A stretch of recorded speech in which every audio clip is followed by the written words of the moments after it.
जय श्री गणेश। भगवान शिव की श्रेष्ठता तथा उनके पूजन की अनिवार्यता, आवश्यकता तथा प्रतिपादन। नारद जी बोले, हे ब्राह्मण, हे प्रजापति, हे तात, आप धन्य हैं, क्योंकि आपकी बुद्धि भगवान शिव में लगी हुई है। हे विदे, आप पुनः इसी विषय का सम्यक प्रकार से विस्तार पूर्वक मुझसे वर्णन कीजिए।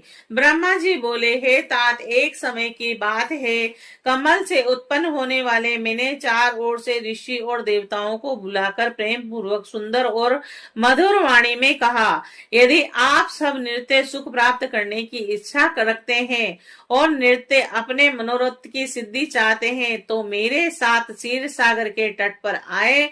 और इस वचन को सुनकर वे सब मेरे साथ वहां पर गए जहां सर्व कल्याणकारी भगवान विष्णु निवास करते हैं। हे मुने, वहां पर जाकर सभी देवता भगवान जगन्नाथ देव देवेश्वर जनार्दन विष्णु को हाथ जोड़कर प्रणाम कर कर खड़े हो गए और ब्रह्मा आदि उन उपस्थित देवताओं को देखकर मन में शिव के चरण कमल का स्मरण करते हुए विष्णु कहने लगे। भगवान विष्णु बोले कि हे ब्रह्म आदि देवों और ऋषियों, आप लोग यहाँ किस लिए आए हुए हैं? और प्रेम पूर्वक सब कुछ कहें। और इस समय कौन सा कार्य आ पड़ा है? ब्रह्मा जी बोले, भगवान विष्णु के द्वारा ऐसा पूछने पर मैंने उन्हें प्रणाम किया और उपस्थित उन सभी देवताओं से कहा कि इस समय आप सबके आने का क्या प्रयोजन है, इसका निवेदन की सब करें।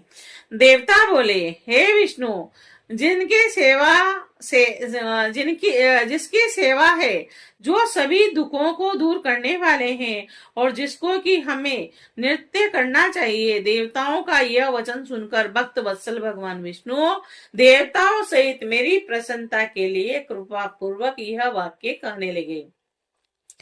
श्री भगवान बोले कि हे ब्राह्मण, देवों के साथ आपने पहले भी इस विषय में सुना है, किंतु आज पुनः आपको और देवताओं को बता रहा हूँ। हे ब्राह्मण, अपने अपने कार्यों में संलग्न समस्त देवों के साथ आपने जो देखा और इस समय जो देख रहे हैं उसके विषय में बार बार क्यों पूछ रहे हैं? सभी दुखों को दूर करने वाले शंकर जी की ही सदा सेवा करनी चाहिए। यह बात स्वयं ही उन्होंने विशेषकर मुझसे और ब्रह्मा से कही थी। इस अद्भुत दृष्टांत को आप सब लोगों ने भी देखा है और अतः सुख चाहने वाले लोगों को कभी भी उनका पूजन नहीं छोड़ना चाहिए। देवेश्वर भगवान शंकर के लिंग मूर्ति रूप महेश्वर का त्याग करके अपने बंधु बांधवों सहित तार पुत्र नष्ट हो गए और शिव की आराधना का परित्याग करने के कारण वे सब मेरे द्वारा माया से मोहित कर दिए गए। और जब वे शिव की भक्ति से वंचित हो गए तब वे सब नष्ट और ध्वस्त हो गए। अतः है देव सत्तम लिंग मूर्ति धारण करने वाले भगवान शंकर की विशेष श्रद्धा के साथ सदैव पूजा और सेवा करनी चाहिए। शिवलिंग की पूजा करने से ही देवता दैत्य हम और आप सभी श्रेष्ठता को प्राप्त कर सकते हैं। हे ब्राह्मण, आपने उसे कैसे बुला दिया और इसीलिए जैसे किसी भी तरह से भगवान शिव के लिंग का पूजन नृत्य करना चाहिए। हे ब्राह्मण, सभी मनोकामनाओं की पूर्ति के लिए देवताओं को भगवान शिव की पूजा करनी चाहिए। वही मनुष्य के जीवन की बहुत बड़ी हानि है और उसके चरित्र का बहुत बड़ा छिद्र है और वही उसकी अंधता और वही मूर्खता है। और जिस मुहूर्त अथवा क्षण में मनुष्य शिव का पूजन नहीं करता है, जो शिव भक्ति परायण है और जो शिव में अनुरक्त चित्त वाले हैं और जो शिव का स्मरण करते हैं, वे दुख के पात्र नहीं होते। जो महाभाग मन को अच्छे लगने वाले सुंदर सुंदर भवन, सुंदर आभूषणों से युक्त स्त्रियां, इच्छा अनुकूल धन, पुत्र पौत्र आदि संतति, निरोग शरीर, अलौकिक प्रतिष्ठा, स्वर्ग लोक का सुख, अंत काल में मुक्ति लाभ तथा परमेश्वर की भक्ति चाहते हैं, वे पूर्व जन्म कृत पुण्य आदि के कारण सदाशिव की अर्चना किया करते हैं। जो भक्ति प्रायण मनुष्य शिवलिंग की नित्य पूजा करता है उसी की सिद्धि सफल होती है और वह पापों से लिप्त नहीं होता है। और ब्रह्मा जी बोले कि श्री भगवान विष्णु ने जब देवताओं से ऐसा कहा तब उन्होंने साक्षात श्री हरि को प्रणाम करके मनुष्यों की समस्त कामनाओं को प्राप्ति के लिए उनसे शिवलिंग देने की प्रार्थना की। और उनको सुनकर भगवान विष्णु ने विश्वकर्मा से कहा, हे मुनि श्रेष्ठ, मैं तो जीवों का उद्धार करने में तत्पर हूँ। हे विश्वकर्मा, मेरी आज्ञा से आप भगवान शिव के कल्याणकारी लिंगों का निर्माण करके उन्हें सभी देवताओं को प्रदान कीजिए। ब्रह्मा जी बोले। तब विश्वकर्मा ने अधिकार के अनुसार शिवलिंगों का निर्माण करके मेरी और विष्णु की आज्ञा से उन सभी शिवलिंगों को उन देवताओं को प्रदान किया। हे ऋषि श्रेष्ठ, वही मैं आज आपसे कह रहा हूँ, सुनिए। इंद्र पदराग मणि से बने शिवलिंग, विश्वापुत्र कुबेर स्वर्ण शिवलिंग और धर्म पीत वर्ण पुखराज की मणियों से निर्मित लिंग और वरुण श्याम वर्ण की मणियों से बने लिंग और विष्णु इंद्र नील मणि से निर्मित लिंग और ब्रह्मा स्वर्ण से बने शिवलिंग है। मुने, सभी विद्वेश्वर देव चांदी से निर्मित शिवलिंग, वसुगण पीतल के शिवलिंग और अश्विनी कुमार पार्थिव लिंग, देवी लक्ष्मी स्फटिक मणि निर्मित लिंग और आदि आदित्य ताम्र निर्मित लिंग और सोमराज चंद्रमा मौक्तिक शिवलिंग और अग्निदेव ब्रज मणि हीरे से बने शिवलिंग और श्रेष्ठ ब्राह्मण और उनकी पत्नियां मृगमय पार्थिव शिवलिंग और मय दानव चंदन के शिवलिंग और नाग मूंगे से बने शिवलिंग का आदर पूर्वक विधिवत पूजन करते हैं। देवी दुर्गा मक्खन से बने हुए शिवलिंग, योनि भस्म निर्मित शिवलिंग और यक्ष दक्षिणी निर्मित शिवलिंग तथा छाया चावल के आटे की पिट्ठी से बने हुए शिवलिंग की विधिवत पूजा करती है और ब्राह्मणी देवी रतनमय शिवलिंग की पूजा करती है। बाणासुर पारे से बने शिवलिंग की तथा दूसरे लोग मिट्टी आदि से बने गए पार्थिव लिंग की पूजन विधि करते हैं। और विश्वकर्मा ने इसी प्रकार के शिवलिंग देवताओं और ऋषियों को भी दिए थे और उनकी पूजा वे सभी देवता और ऋषि सदैव करते हैं। देवताओं के हित कामना के लिए विष्णु ने उन्हें शिवलिंग प्रदान करके मुझ ब्रह्मा से शिव का पूजन विधान भी बताया और उनके द्वारा कहे गए शिवलिंग के उस पूजन विधान को सुनकर प्रसन्न चित्त में ब्रह्मा देवताओं के साथ अपने स्थान पर लौट आया। हे मुने, वहां आकर मैंने सभी देवों और ऋषियों को संपूर्ण अभिष्ट की सिद्धि करने वाले शिवलिंग के पूजन विधि को सम्यक रूप से बताया है। ब्रह्मा जी बोले, हे सभी देवताओं और ऋषियों, सुनिए। मैं प्रसन्नता पूर्वक आप सब से शिव पूजन की उस विधि का वर्णन करने जा रहा हूँ जो भोग और मोक्ष को देने वाली है। हे देवों, हे मुनीश्वरों, सभी जीव जंतुओं में मनुष्य का जन्म प्राप्त करना दुर्बल है और उसमें भी उत्तम कुल में जन्म लेना तो अत्यंत दुर्लभ है और उत्तम कुल में भी सदाचारी ब्राह्मणों के यहाँ जन्म लेना अच्छे पुण्य से संभव है। अतः भगवान सदाशिव की प्रसन्नता के लिए सदैव स्वर्ण आश्रम विहित कर्म करते रहना चाहिए। जिस जाति के लिए जो जो सत्कर्म बताया गया है उस कर्म का उल्लंघन नहीं करना चाहिए और जितनी संपत्ति हो उसके अनुसार दान कर्म करना चाहिए। कर्ममय शस्त्रों यज्ञों की अपेक्षा तप यज्ञ श्रेष्ठ है। सहस्त्रों तप यज्ञों की अपेक्षा जप यज्ञ का महत्व अधिक है और ध्यान यज्ञ से बढ़कर तो कोई वस्तु है ही नहीं। ज्ञान का साधन है क्योंकि योगी ध्यान के द्वारा अपने इष्ट देव एक रस सदा शिव का साक्षात्कार करता है। भगवान सदाशिव सदैव ध्यान यज्ञ में तत्पर रहने वाले उपासक के सानिध्य में रहते हैं, जो विज्ञान से सम्मत और उसकी शुद्धि के लिए किसी प्रायश्चित आदि की आवश्यकता नहीं है। हे ब्राह्मण, जो ब्रह्मविद विशुद्ध ब्रह्म विद्या के द्वारा ब्रह्म साक्षात्कार कर लेते हैं, उन्हें क्रिया, सुख, दुख, धर्म, अधर्म, जप, होम, ध्यान और ध्यान विधि को जानने तथा करने की आवश्यकता नहीं है। वे इस विद्या से सदा निर्विकार रहते हैं और अंत में अमर हो जाते हैं। इस शिवलिंग को परमानंद देने वाला, विशुद्ध, कल्याण स्वरूप, अविनाशी, निष्कल, सर्वव्यापक तथा योनियों के हृदय में अव्यवस्थित रहने वाला जानना चाहिए। हे द्विजों, शिवलिंग दो प्रकार का बतलाया गया है।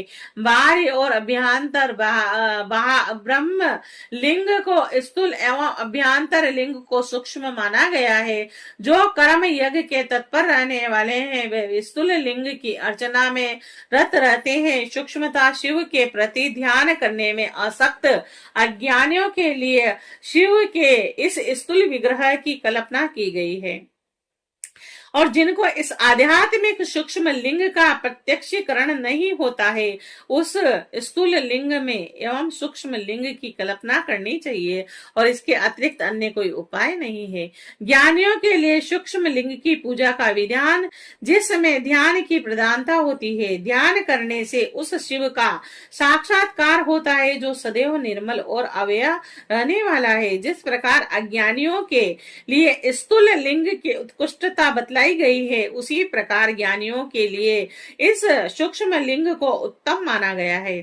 दूसरे यथार्थवादियों के विचार से आगे कोई अंतर नहीं है, क्योंकि निष्कल तथा कलामय रूप से सबके चित्त में रहता है। संपूर्ण जगत विश्व स्वरूप है, और इस प्रकार ज्ञान के द्वारा शिव का साक्षात्कार करके विमुख हुए लोगों को कोई भी पाप नहीं लगता।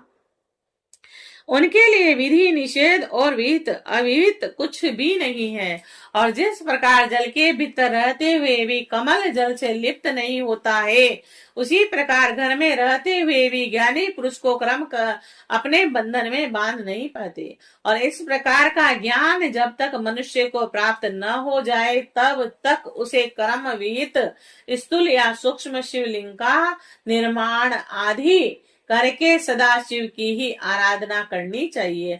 और जिस प्रकार विश्वास के लिए जगत में सूर्य एक ही स्थित है, और एक होते हुए भी जल के आधार जलाशय वस्तुओं में अपने प्रतिबिंब के कारण बहुत से रूपों में दिखाई पड़ता है, उसी प्रकार हे देवों, ये सत्य असत रूप जो कुछ भी इस संसार में सुनाई और दिखाई दे रहा है, उसे आप लोग शिव स्वरूप पर ब्रह्मा ही समझे।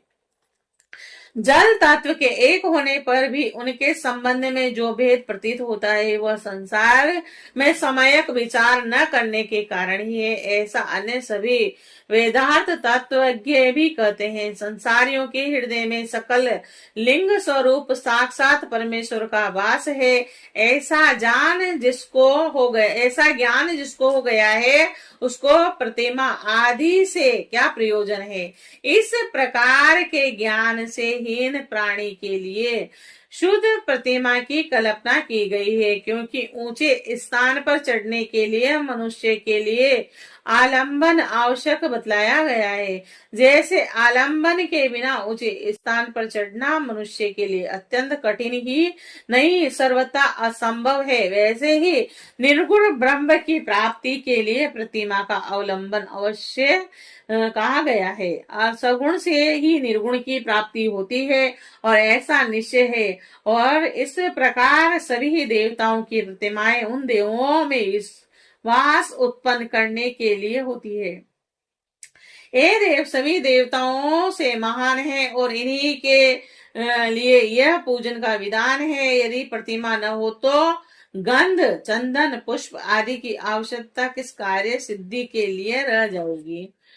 प्रतिमा पूजन तब तक करते रहना चाहिए जब तक विज्ञान पर ब्रह्म परमेश्वर का ज्ञान प्राप्त नहीं हो जाता। बिना ज्ञान प्राप्त किए ही जो प्रतिमा का पूजन छोड़ देता है उसका निश्चय ही पतन होता है।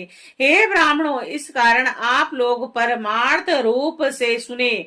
अपनी जाति के अनुसार शास्त्रों में जो कर्म बतलाया गया है उसे प्रयत्न पूर्वक करना चाहिए। जहाँ जहाँ जैसी भक्ति हो वहाँ वहाँ तद अनुरूप पूजन आदि कर्म करना चाहिए, क्योंकि पूजन दान आदि के बिना पाप दूर नहीं होता। जब तक शरीर में पाप रहता है तब तक सिद्धि की प्राप्ति नहीं होती। पाप के दूर हो जाने पर उसका सब कुछ सफल हो जाता है। जिस प्रकार मलिन वस्त्र में रंग बहुत सुंदर नहीं चढ़ता, किंतु उसे भली प्रकार से धोकर स्वच्छ कर लेने पर पूरा रंग अच्छी तरह से चढ़ता है, उसी प्रकार देवताओं की विधिवत पूजा करने से जब निर्मल शरीर में ज्ञान रूपी रंग चढ़ता है तब जाकर वह ब्रह्म विज्ञान का प्रादुर्भाव होता है। विज्ञान का मूल अनयन भक्ति है और ज्ञान का मूल भी भक्ति ही कही गई जाती है। और भक्ति का मूल सत्कर्म और अपने इष्ट देव आदि का पूजन है और उसका मूल सदगुरु कहे गए हैं। और उन सदगुरु का मूल संगति है और सत्संगति से सदगुरु को प्राप्त करना चाहिए। सदगुरु से प्राप्त मंत्र से देव पूजन आदि सत्कर्म करने चाहिए, क्योंकि देव पूजन से भक्ति उत्पन्न होती है और उस भक्ति से ज्ञान का प्रादुर्भाव होता है। ज्ञान से परब्रह्म के प्रकाशक विज्ञान का उदय होता है और जब विज्ञान का उदय होता है तब भेद बुद्धि स्वतः ही नष्ट हो जाती है। समस्त भेदों के नष्ट हो जाने पर द्वंद्व दुख भी नष्ट हो जाते हैं। द्वंद्व दुख से रहित हो जाने पर वह साधक विश्व स्वरूप हो जाता है। और हे देव ऋषियों, द्वंद्व के नष्ट हो जाने पर ज्ञानी और सुख दुख की अनुभूति नहीं होती और विहित अविहित का परपंच भी उसके लिए नहीं रह जाता। और इस संसार में ऐसा ग्रस्त आश्रम रहित प्राणी विरला ही होता है। और यदि लोक में कोई हो तो उसके दर्शन मात्र से ही पाप नष्ट हो जाते हैं। सभी तीर्थ देवताओं और मुनि भी उस प्रकार के पर ब्रह्ममय शिव स्वरूप ब्रह्म ज्ञानी की प्रशंसा करते रहते हैं। वैसे न तो तीर्थ है, न मिट्टी और न पत्थरों से बने देवता ही हैं। वे तो बहुत समय के बाद पवित्र रहते हैं, किंतु विज्ञानी दर्शन मात्र से पवित्र कर देते हैं। और जब तक मनुष्य ग्रस्त आश्रम में रहे तब तक प्रेम पूर्वक उसे 5 देवताओं गणेश, सूर्य, विष्णु, शिव तथा देवी की और उनमें भी सर्वश्रेष्ठ भगवान सदाशिव की प्रतिमा का पूजन करना चाहिए, अथवा मात्र सदाशिव की ही पूजा करनी चाहिए। एकमात्र वे ही सबके मूल कहे गए हैं। हे देवों, जैसे मूल जड़ के सींचे जाने पर सभी शाखाएं स्वतः तृप्त हो जाती है, वैसे ही सर्वदेव में सदाशिव ही पूजन से सभी देवताओं का पूजन हो जाता है और वे प्रसन्न हो जाते हैं। जैसे वृक्ष की शाखाओं के तृप्त होने पर अर्थात उन्हें सींचने पर सभी कभी की मूल की तृप्ति नहीं होती, वैसे ही है मुनि श्रेष्ठों, सभी देवताओं के तृप्त होने पर शिव की भी तृप्ति नहीं होती है। ऐसा सूक्ष्म बुद्धि वाले लोगों का जानना चाहिए। शिव के पूजित हो जाने पर सभी देवताओं का पूजन स्वतः ही हो जाता है। अतः सभी प्राणियों के कल्याण में लगे हुए मनुष्य को चाहिए कि वह सभी कामनाओं की फल प्राप्ति के लिए संसार का कल्याण करने वाले भगवान सदाशिव की पूजा करे। शाम सदाशिव, शाम सदाशिव।